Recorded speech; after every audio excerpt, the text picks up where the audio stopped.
Infelizmente, boa noite. Infelizmente, tivemos uma largada boa, né? Mesmo com aquele jogo com empate contra o Inter dentro de casa. Depois buscamos nosso triunfo contra o Nacional. Vencemos o Atlético Nacional num jogo, acho que todos os jogos foram jogos muito disputados no grupo. E não nos daria a classificação, mas nos colocaria numa situação mais confortável se nós tivéssemos nos concentrado um pouco mais, ficado um pouco mais no jogo contra o Nacional em Salvador. E hoje nós fizemos a parte mais difícil, né? Nós fizemos um bom jogo de primeiro tempo, de controle de espaço, não tivemos tantas oportunidades. E aí a gente faz o gol, né? Só que a gente consegue tomar um gol 39 segundos depois que a bola sai.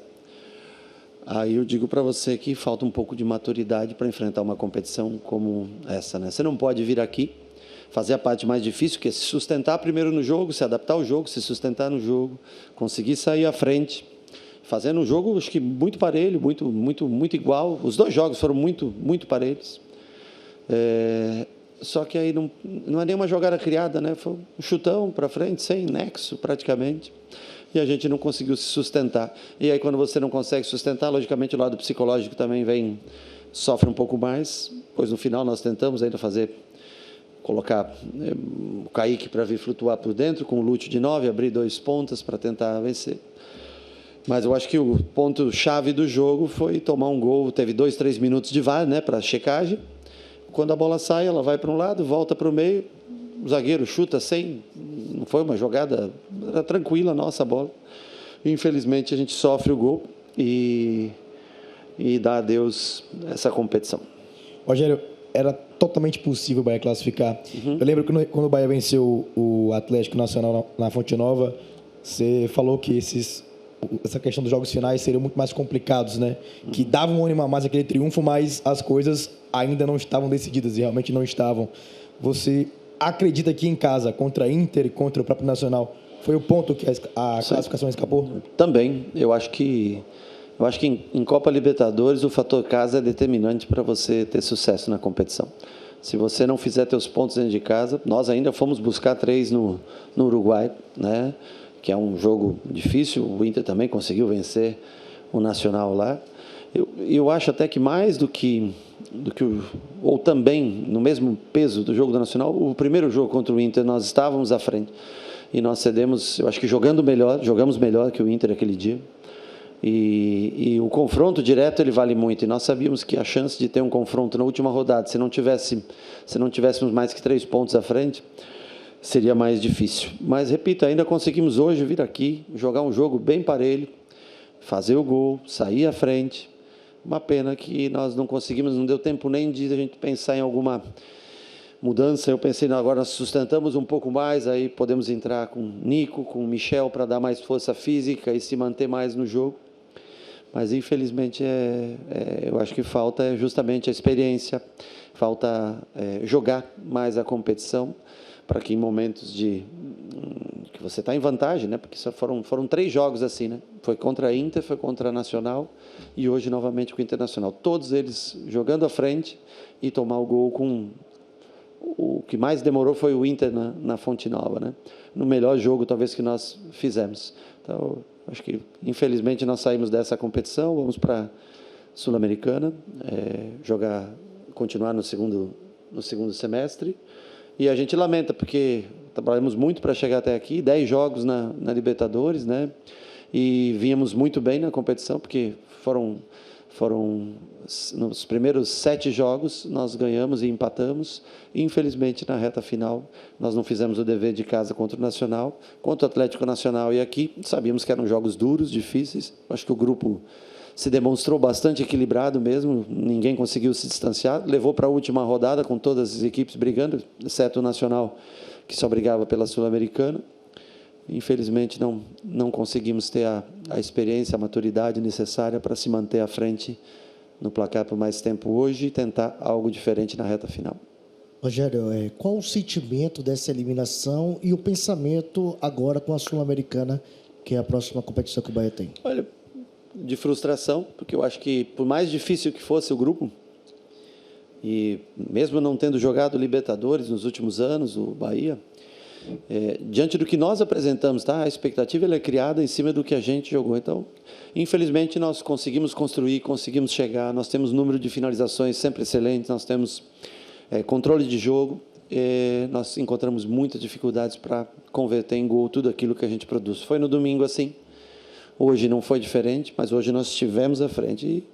E eu lamento porque gostaria de ver o Bahia na fase de grupos, gostaria de ver o Bahia nas oitavas de final. Acho que era possível, era difícil, era, mas era possível passarmos. Agora nós temos que focar no Campeonato Brasileiro, nessas últimas 2 rodadas de Campeonato Brasileiro, para tentar se manter numa posição, na parada, numa posição relativamente boa. O tempo é muito curto, nós não conseguimos trocar o jogo para domingo, onde quase todas as equipes jogam, onde o São Paulo jogou ontem e nós jogamos hoje, vamos ter que viajar a madrugada toda, mas nós precisamos de uma reação rápida em Campeonato Brasileiro e tocar o segundo semestre e tentar ganhar energia, descansar um pouco, fazer novamente uma mini pré-temporada e voltar com tudo para o segundo semestre, porque tem muito jogo, muito campeonato pela frente. Nós estamos em 4 frentes, vamos estar na Sul-Americana, vamos estar no Brasileiro, vamos estar na Copa do Nordeste e na Copa do Brasil. É muito jogo, nós vamos ter que ganhar energia, descansar um pouco, que hoje é o jogo número 40 do time no ano, e nós temos que acabar bem esse Campeonato Brasileiro, essa primeira parte, e voltar com energia, porque o segundo semestre parece ser tão desgastante quanto foi esse primeiro. Rogério, boa noite. Você citou algumas vezes aqui na coletiva alguns dos desafios que o Bahia teve nessa fase de grupos. E aí eu repito aqui, cito novamente. No Inter, o Bahia saiu vencendo, 11 minutos depois levou gol na partida de ida. No Nacional, a gente também sai na frente e 5, 10 minutos depois, logo em seguida, toma aquele gol, toma a virada na sequência. Hoje, você já citou, 39 segundos depois do gol sai. Se você tivesse que escolher uma palavra para esse Bahia, seria a inexperiência na competição para definir essa fase de grupos do Bahia e como, para a sequência, tendo uma Sul-Americana ou até buscar a Libertadores novamente para isso deixar para lá? Bom, deixar para lá a gente nunca deixa, porque o tempo na vida passa. 1 ano da vida é muito tempo. Quando a gente tem a oportunidade de estar numa Libertadores e sai, ao menos deveria ser doloroso e ser sofrido para todos. Claro que nem todos encaram dessa mesma maneira. Inexperiência, nós jogamos com o Inter todo ano, certo? Só muda o campeonato, o Inter é o mesmo, o Bahia é o mesmo todo ano. Então, eu acho que assim falta ainda um crescimento maior, um poder de concentração maior, porque o Inter é um adversário que, no mínimo, 2 vezes por ano, né, a gente se encontra. Esse ano vamos nos encontrar 4 vezes, né, ou quem sabe até mais, né. Eu acho que foram jogos muito equilibrados. Eu acho que faltou a gente se sustentar um pouco dentro de campo, porque não faz sentido você, numa saída de bola, não foi uma jogada construída, não foi uma bola trabalhada, nada. A bola jogada a esmo, assim, uma jogada sem... E aí você sofre o gol e o lado psicológico ele influencia muito dentro do jogo. Então, eu nem posso dizer que foi falta de experiência na competição. Se fosse, talvez, contra o último jogo, contra o Nacional do Uruguai, ou contra o Atlético Nacional na Colômbia, eu diria para você que são adversários que você nunca encontra, ambientes que você, né, não vive no cotidiano, né? Mas hoje aqui eu não posso nem dizer isso. Acho que Bahia e Inter têm feito grandes jogos, mas infelizmente hoje nós cedemos o gol muito fácil para o adversário do momento. Nós lutamos muito para construir, jogamos de maneira firme, coesa, sofrendo um pouco no início do jogo, se adaptando ao jogo. Quando conseguimos o gol, entregamos tudo muito fácil. E aí, logicamente, você perde um pouco da parte mental, acho que fortalecimento psicológico na hora que sofre o gol.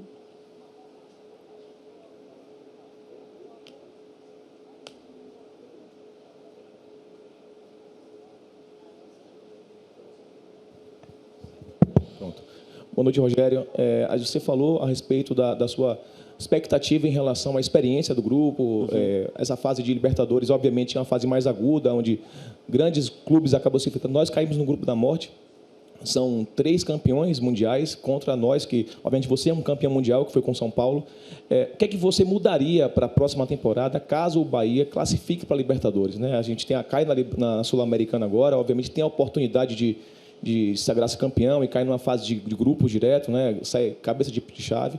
Mas o que é que você construiria agora para o segundo semestre, elenco, formação, esquemas táticos, frente a essa experiência que nós tivemos, né? Você citou muito bem a questão nacional. Eu acho que o Bahia é uma equipe que joga um bom futebol, acho que a maioria das pessoas reconhece.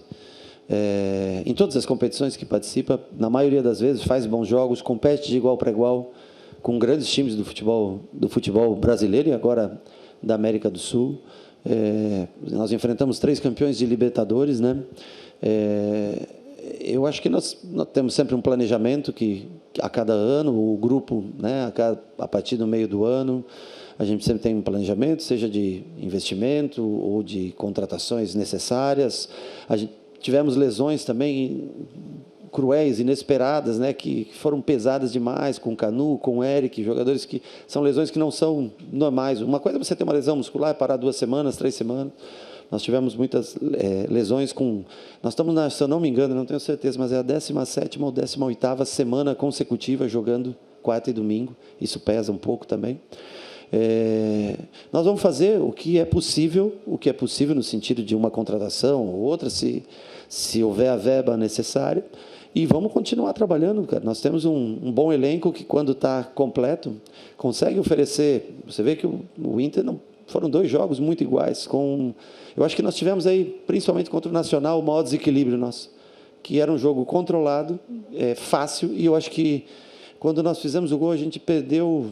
Hoje não deu nem para dizer o que aconteceu, porque é tão rápido, mas contra o Nacional nós começamos a sair muito para o ataque, tomamos um gol de empate, mais ou menos na situação como hoje, psicologicamente você cai bastante.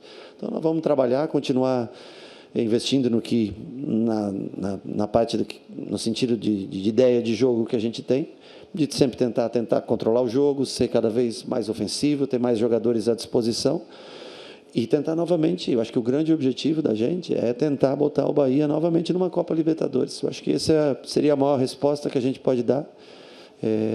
O torcedor viveu algo diferente, muitos nunca tinham vivido o torcedor do Bahia durante anos. Acho que é uma grande experiência de vida para todos, né? E eu acho que se a gente quiser um dia ganhar uma Copa Libertadores ou avançar cada vez mais, nós temos que viver essa situação mais vezes. Não é fácil, o brasileiro tem times bons, times que vão crescer, times que investem bastante na janela de transferência, até muitas vezes até de maneira irresponsável, mas investem, né? E a briga ali é muito grande. Você tem primeiro Palmeiras e Flamengo, como a tabela já mostra. Hoje nós temos Red Bull jogando bem, daqui a pouco o Atlético está subindo, todos subindo. Olha a diferença da zona de rebaixamento para o 5º, 6º colocado é muito pequena, né? Então vai ser, acho que, um campeonato que você vê o Fortaleza no passado chegou em 4º, esse ano eu vi uma declaração que acha que briga para não cair. São mudanças drásticas de um ano para o outro. Você vê times que o Red Bull, que se salvou na última rodada, lá nos últimos 15, 20 minutos contra o Atlético Paranaense, se eu não me engano, e hoje está na 3ª, 4ª posição ali, não lembro agora que teve jogos já do Cruzeiro, jogou. O Cruzeiro acabou atrás da gente, já está brigando lá em cima de novo. Então, é a única certeza no Campeonato Brasileiro é que você não tem certeza alguma de como vai acabar. Times que estavam lá em cima caem. Então, o que a gente tenta é tentar ter um crescimento linear ano após ano, do que foi 23, 24, a experiência de 2025, e tentar conduzir o time novamente a essa competição. Seria um sonho para a gente, porque não é fácil você jogar. E eu acho que a única maneira de ganhar experiência e talvez não cometer erros como o de hoje é viver cada vez mais vezes jogos de Libertadores. Rogério, você falou de experiência, você falou de um pouco de maturidade, falou de... Agora há pouco você acabou de dizer que a única certeza que a gente tem é que a gente não sabe o que, é que vai acontecer, principalmente do brasileiro. Mas a gente que acompanha o Bahia, quem torce pelo Bahia, tem algumas certezas quanto ao time, de um modo geral. Que esse time vai propor o jogo, que esse time vai controlar o jogo e, se o adversário permitir, ele vai ser superior nesse domínio de bola. Só que tem algo que está muito evidente também, que é o time cria, o time controla, o time chega e o time não mata. E, por vezes, isso tem feito a diferença. A bola do Jean poderia ter mudado a história do segundo tempo. Que é no final do primeiro tempo, se ele faz aquele gol, poderia ser uma história diferente. O Inter teria que sair, teria que se abrir, e você, indo para o vestiário com 1-0, poderia ter feito algo diferente. Como você disse, não teve tempo para fazer nada, porque foram poucos minutos. O que fazer para sequência? Hoje não dá para fazer mais nada, já foi, a história já foi contada. Mas você tem ainda um calendário internacional a cumprir, tem Copa do Nordeste para ratificar a classificação, que já está garantida, mas ser o primeiro, e essa sequência dura que você mesmo citou, não é caixa infinito, não é orçamento infinito, mas tem que dar respostas. Como fazer isso? Olha, nós temos que fazer um número maior de gols. A nossa média de gols no começo do ano, eu sei que são competições diferentes dos times que a gente enfrenta hoje, era muito boa, mas no Campeonato Brasileiro, se eu não me engano, a gente tem menos gols do que jogos. E na Copa Libertadores nós finalizamos, se eu não me engano, com menos gols do que jogos. Então, isso é um problema que chama atenção. Nós tentamos trabalhar sempre a parte de finalização, eu acho que aí um pouco é o lado psicológico, né? Porque é diferente você finalizar num treinamento, né? num trabalho de finalização, e ter a mesma calma para executar essa finalização no jogo. Eu acho que precisa um pouquinho mais de calma, tranquilidade na hora de finalizar. E nós precisamos, sem dúvida, se a gente quiser ganhar, porque senão a gente está sempre dependendo de um 0 no placar. E não é sempre que o 0 vem. Às vezes a gente também erra e a gente precisa ter um pouco mais de folga, como foi o jogo do Paysandu, por exemplo. Nós precisamos fazer mais jogos com 2 gols, com 3 gols, porque senão a gente não tem tranquilidade. Você está sempre flertando com o risco do empate ou da derrota. Precisamos melhorar, sem dúvida nenhuma, crescer no número de gols feitos. Rogério, você acabou de falar, até pegando o gancho da pergunta do colega, você acabou de falar aqui, durante a entrevista, em maturidade e um pouco de experiência numa competição internacional. E a Sul-Americana, a qual você vai ter ela no segundo turno, no segundo semestre, você terá 4 brasileiros pela frente. Sim. E um deles pode ser um clássico regional. Sim. Então, como adquirir essa maturidade para ganhar dos times brasileiros na Sul-Americana? Eu acho que a Copa Sul-Americana, esse desafio do terceiro, né, que fica na chave de Libertadores com o segundo, ele é muito difícil. A Copa Sul-Americana não vai ser diferente de Libertadores, não. Você tem, sei lá, hoje, não lembro de cabeça, mas tem Vasco, um possível Atlético Mineiro, né, um possível Vitória, quem mais? Um possível Fluminense, o Grêmio, né? Então, você vê que é muito difícil. A Sul-Americana é uma extensão praticamente do Campeonato Brasileiro. Aí eu acho que conta o tamanho do elenco. Eu acho que essas 10 partidas vão fazer, sem dúvida nenhuma, a gente ter uma experiência maior. Se eu não me engano, as decisões para quem sai da Libertadores é fora de casa, né? Então, eu acho que nós vamos ter dias... Eu acho que vai ser uma competição equilibradíssima também, a Sul-Americana, mesmo que não seja um brasileiro, você pode pegar um brasileiro, mas mesmo que não seja, as viagens e tudo, nós temos que cada vez ganhar cancha para crescer, mas não existe favoritismo, né? Você pegar um Vasco e São Januário para decidir, você pegar um Atlético na Arena MRV para decidir, você pegar, como você falou, o clássico local, tudo é muito difícil. Tem a Copa do Brasil, que ainda tem sorteio, acho que é agora, daqui uns dias aí pela frente, né? Então, ou seja, é muita competição. Ninguém sobrevive a todas, né? Não tem um time que vai conseguir levar tudo. E, além disso, ainda todo mundo tem a Copa do Nordeste, como foi citado, né? Que é uma competição que fica um pouco sem sentido ser jogada nesse momento do ano. Você não pode querer... A Copa do Nordeste foi feita para o calendário no início do ano para a gente, né? Agora, lá dentro... Há meses que não faz muito sentido, né? A competição perde um pouco de sentido quando você está jogando 3 outras competições que são mais importantes. Vamos ter que analisar com calma, preparar bem o grupo, descansar 2 semanas, fazer uma pré-temporada de 2 semanas, tentar crescer um pouco na parte física que o time vem sentindo um pouco nessa reta final, mas a concorrência vai ser tão difícil quanto foi a Copa Libertadores. Rogério, aqui na frente. Você estava falando dessa pausa do calendário, acho que todos os clubes aqui no Brasil estão esperando. E há pouco você estava projetando a expectativa de Libertadores, seu time acabou sendo eliminado, né? E tem essa Copa Sul-Americana pela frente. Pelo futebol que o Bahia vem desempenhando, que a gente vem acompanhando, que é um bom time, né? Um bom elenco, dá para colocar como um dos candidatos a esse título na Sul-Americana. E se me permite uma outra, para nós aqui do Rio Grande do Sul, para esses embates com o Inter, que você viu de pontos fortes do Internacional do Roger? Obrigado. Bom, como já foi dito, tem mais 4 brasileiros se a gente passar, ou seja, você já tem um mini campeonato brasileiro aí, com mais bons times que classificam em primeiro lugar na Sul-Americana. Uma fase a mais do que a Libertadores, agora tem, porque você tem que se enfrentar para daí sobrarem 16 times, né? Então, assim, eu não posso dizer que o Bahia é favorito no seu grupo e entrou para disputar e teve a liderança nas suas mãos, perdeu na reta final. Eu acho que vai ser uma competição, repito, tão difícil quanto foi a Copa Libertadores. O Inter é uma equipe de muita transição, mais rápida, quando tem Wesley, agora no final entrou o Vitinho também, né?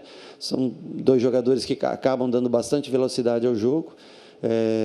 É uma equipe com o Alan Patrick, que sabe, né, cantar bem o jogo. É uma equipe um pouco mais forte que a nossa fisicamente. Talvez seja o que chama um pouco mais atenção em bolas divididas, em tudo. Eu acho que o Bahia se mostrou, talvez até um pouco, o Inter é uma equipe muito técnica, mas se mostrou mais técnico durante esses jogos, e o embate físico, eu acho que aí chama um pouco a atenção a diferença com o Internacional. Rogério, aqui, boa noite.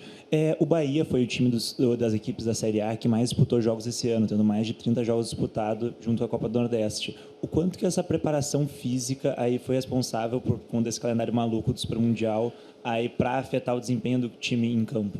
Não, eu acho que a gente tentou se preparar nós fomos para fora do país, trabalhamos 12 dias fora, tentamos rodar bastante o time no campeonato baiano, trocando 10, 9, 11 jogadores de rodada para rodada, porque nós saberíamos que nesse momento, às vezes as pessoas dizem, mas se você tiver 10 jogos a menos, não adianta, se acumular, quarta, sábado, como essa semana, a gente jogar domingo com o Grêmio, quarta com o Inter, sábado com o São Paulo, gente, não é fácil para ninguém. Então, assim, o problema é o acúmulo de jogos, é o pouco espaçamento entre um jogo e outro. Você poderia ter um número de jogos grande, mas se você tivesse no mínimo, 4 dias de intervalo entre um jogo e outro, para a gente poder minimamente voltar para casa, dormir uma noite. Nós vamos fazer um treinamento na sexta-feira. Nós estamos vindo de 2 jogos seguidos para jogar contra um grande time que é o São Paulo em casa, precisando vencer de qualquer maneira para a gente terminar bem essa primeira parte.